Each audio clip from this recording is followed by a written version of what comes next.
حضرت ابو ذر غفاری رضی اللہ تعالیٰ عنہ مشہور صحابی ہیں جو بعد میں بڑے زاہدوں بڑے علماء میں سے ہوئے۔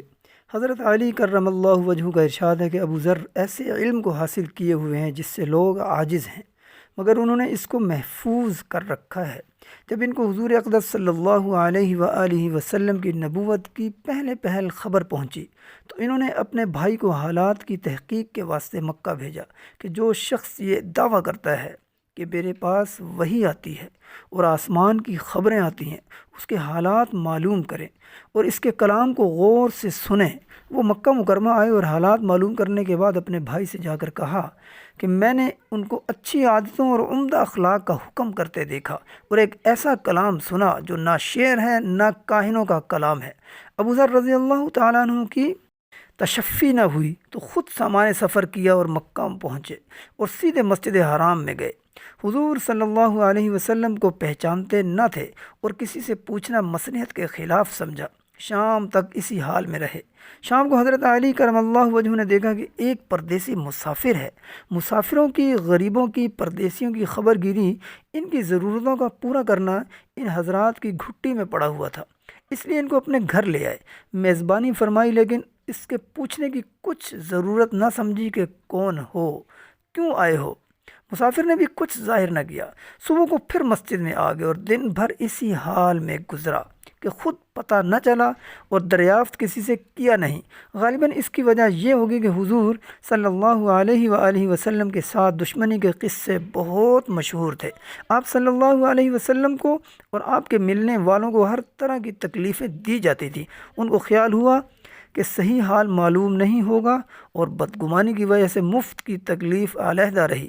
دوسرے دن شام کو بھی حضرت علی رضی اللہ تعالیٰ عنہ کو خیال ہوا کہ پردیسی مسافر ہے، بظاہر جس غرض کے لیے آیا ہے وہ پوری نہیں ہوئی، اس لیے پھر اپنے گھر لے گئے اور رات کو کھلایا سلایا، مگر پوچھنے کی اس رات بھی نوبت نہ آئی۔ تیسری رات کو پھر یہی صورت ہوئی تو حضرت علی رضی اللہ تعالیٰ عنہ نے دریافت کیا کہ تم کس کام سے آئے ہو، کیا غرض ہے؟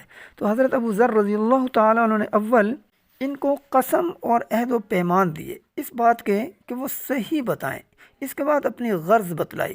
حضرت علی کرم اللہ وجہہ نے فرمایا کہ وہ بے شک اللہ کے رسول ہیں اور صبح کو جب میں جاؤں تو تم میرے ساتھ چلنا، میں وہاں تک پہنچا دوں گا، لیکن مخالفت کا زور ہے، اس لیے راستے میں اگر مجھے کوئی شخص ایسا ملا جس سے میرے ساتھ چلنے کی وجہ سے تم پر کوئی اندیشہ ہو تو میں پیشاب کرنے لگوں گا یا اپنا جوتا درست کرنے لگوں گا، تم سیدھے چلتے جانا، میرے ساتھ ٹھہرنا نہیں جس کی وجہ سے تمہارا میرا ساتھ ہونا معلوم نہ ہو۔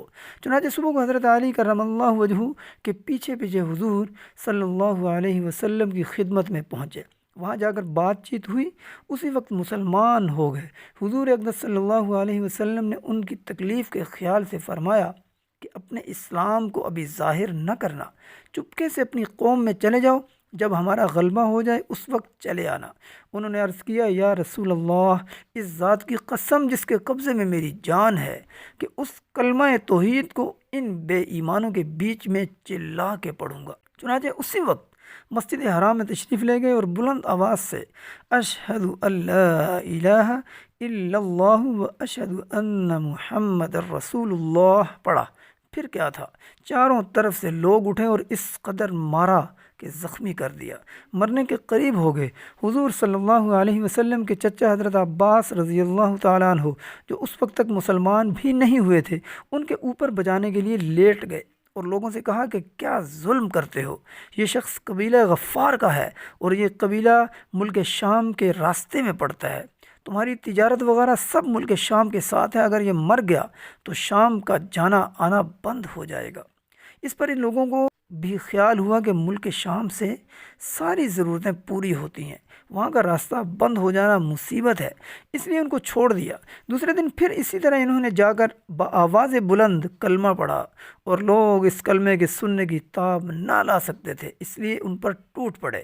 دوسرے دن بھی حضرت عباس رضی اللہ تعالیٰ عنہ نے اسی طرح ان کو سمجھا کر ہٹایا کہ تمہاری تجارت کا راستہ بند ہو جائے گا۔ حضور صلی اللہ علیہ وسلم کے اس ارشاد کے باوجود کہ اپنے اسلام کو چھپاؤ، ان کا یہ فعل حق کے اظہار کا ولولہ اور غلبہ تھا کہ جب یہ دین حق ہے تو کسی کے باپ کا کیا اجارہ۔ جس سے ڈر کر چھپایا جائے، اور حضور صلی اللہ علیہ وسلم کا منع فرمانا شفقت کی وجہ سے تھا کہ ممکن ہے تکالیف کا تحمل نہ ہو، ورنہ حضور کے حکم کے خلاف صحابہ کی یہ مجال ہی نہ تھی۔ چونکہ حضور اقدس صلی اللہ علیہ وسلم خود ہی دین کے پھیلانے میں ہر قسم کی تکلیفیں برداشت فرما رہے تھے، اس لیے حضرت ابو ذر رضی اللہ تعالیٰ عنہ نے سہولت پر عمل کے بجائے حضور کے اتباع کو ترجیح دی۔ یہی ایک چیز تھی کہ جس کی وجہ سے ہر قسم کی ترقی دینی و دنیاوی صحابہ کرام رضی اللہ عنہم اجمعین کے قدم چوم رہی تھی، اور ہر میدان ان کے قبضے میں تھا کہ جو شخص بھی ایک مرتبہ کلمہ شہادت پڑھ کر اسلام کے جھنڈے کے نیچے آ جاتا تھا، بڑی سے بڑی قوت بھی اس کو روک نہ سکتی تھی، اور نہ بڑے سے بڑا ظلم اس کو دین کی اشاعت سے ہٹا سکتا تھا۔